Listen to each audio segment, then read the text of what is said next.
Nama aku Dinda Yurika Andini dari Program Studi Teknologi Pangan Angkatan 2019. Jadi di sini aku bakal jelasin dua materi dari praktikum mikrobiologi pangan. Yang pertama ada teknik isolasi mikroorganisme dan yang kedua ada sanitasi lingkungan dan personal hygiene. Oke, langsung aja kita ke materi yang pertama yaitu teknik isolasi mikroorganisme. Apa sih yang dimaksud dengan mikroorganisme? Mikroorganisme atau mikroba merupakan makhluk hidup yang berukuran sangat kecil yang dapat dilihat dengan bantuan mikroskop. Mikroba juga dapat dijumpai di lingkungan sekitar kita, baik itu di tanah, di air, maupun di udara. Selanjutnya, isolasi mikroba. Isolasi mikroba merupakan salah satu cara untuk memisahkan mikroba dari lingkungannya, sehingga didapatkan kultur murni dari mikroba. Nah, untuk melakukan isolasi mikroba ini, ada satu hal yang paling penting yang harus diperhatikan, yaitu peralatan dan bahan yang digunakan itu harus benar-benar steril. Dan juga kita sebagai praktikan harus memakai jas lab, memakai sarung tangan, dan memakai masker untuk menghindari kontaminasi mikroba. Dalam percobaan isolasi mikroorganisme kali ini, kami menggunakan metode goresan kuadran dengan bahan-bahan yaitu biakan kapal roti yang telah dibusukkan selama 2 minggu dan medium PCA atau plate count agar. Dengan alat-alat yang dibutuhkan adalah jarum inokulasi, bunsen, cawan Petri, tabung reaksi, Erlenmeyer, plastik wrap, dan yang terakhir adalah inkubator. Langsung aja kita ke step-step gimana sih caranya buat ngeisolasiin mikroba ini. Step pertama dalam percobaan isolasi mikroorganisme yaitu mula-mula cawan Petri yang telah disterilkan, bagian belakangnya digambar menjadi 4 kuadran. Jadi misalkan ini cawan Petri. Nah, si cawan Petri ini bagian belakangnya digambar menjadi 4 kuadran seperti ini menggunakan spidol. Kemudian step yang kedua yaitu dengan menuangkan 15 ml medium PCA cair ke dalam cawan Petri yang tadi telah digambar di dekat nyala api bunsen. Nah, tujuannya ini untuk menghindari kontaminasi dari lingkungan luar. Selanjutnya, medium PCA cair yang telah dimasukkan dalam cawan Petri dibiarkan hingga mengeras. Step yang ketiga yaitu dengan memijarkan jarum inokulasi atau jarum OC pada nyala api bunsen. Nah, kemudian yang keempat, kita harus mengambil sampel kapang dari roti yang telah dibusukkan selama 2 minggu. Kemudian, sampel kapang tersebut digoreskan pada sektor 1 atau kuadran 1 dari medium yang telah berada di dalam cawan Petri. Kemudian, jarum OC dipijarkan kembali pada nyala api bunsen dan digoreskan pada sektor kedua dari medium agar. Begitu seterusnya hingga sektor terakhir yaitu sektor 4.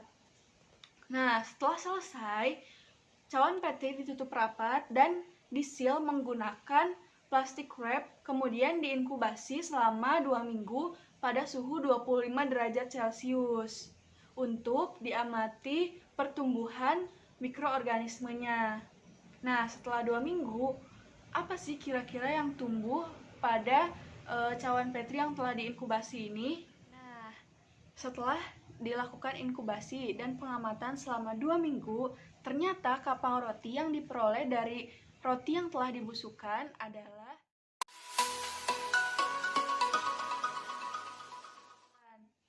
Nah, itu teman-teman. Jadi, itulah hasil dari teknik isolasi mikroorganisme pada sampel roti yang telah dibusukkan selama 2 minggu. Lanjut ke materi kedua yaitu praktik sanitasi lingkungan dan personal hygiene. Praktik sanitasi lingkungan dan personal hygiene merupakan salah satu upaya atau tindakan preventif untuk menjaga kebersihan dan kesehatan. Perbedaannya adalah sanitasi lingkungan lebih menitik beratkan kepada kebersihan di mana tempat kita tinggal, sedangkan personal hygiene lebih menitik beratkan kebersihan yang ada pada diri kita. Nah, sebenarnya seberapa penting sih personal hygiene dan sanitasi lingkungan ini? tentu sangat penting, terutama dalam bidang pangan. Apabila penanganan produk pangan tidak menerapkan personal hygiene dan sanitasi lingkungan, maka akan menghasilkan produk pangan dengan mutu yang buruk dan bahkan bisa menyebabkan berbagai penyakit.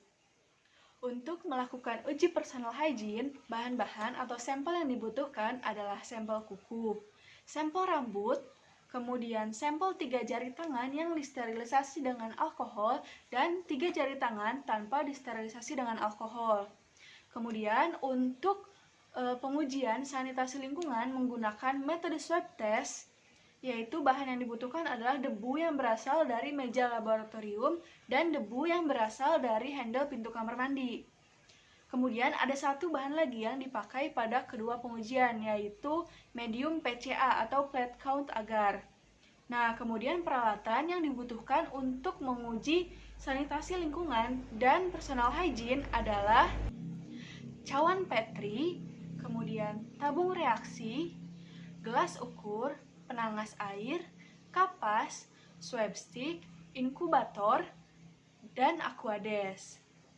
Nah, kemudian gimana sih cara untuk menguji personal hygiene dan sanitasi lingkungan? Langsung aja kita simak video berikut ini.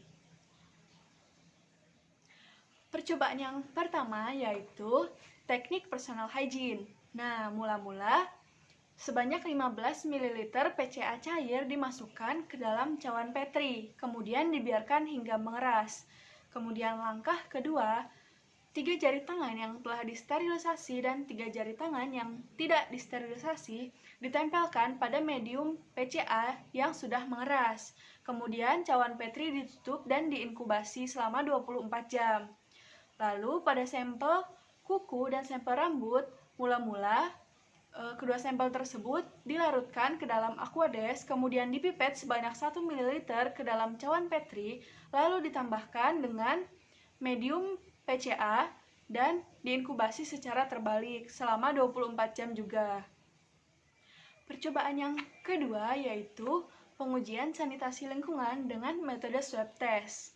Nah, langkah pertama, kita harus mengambil sampel debu pada permukaan meja laboratorium dan permukaan gagang pintu atau handle pintu.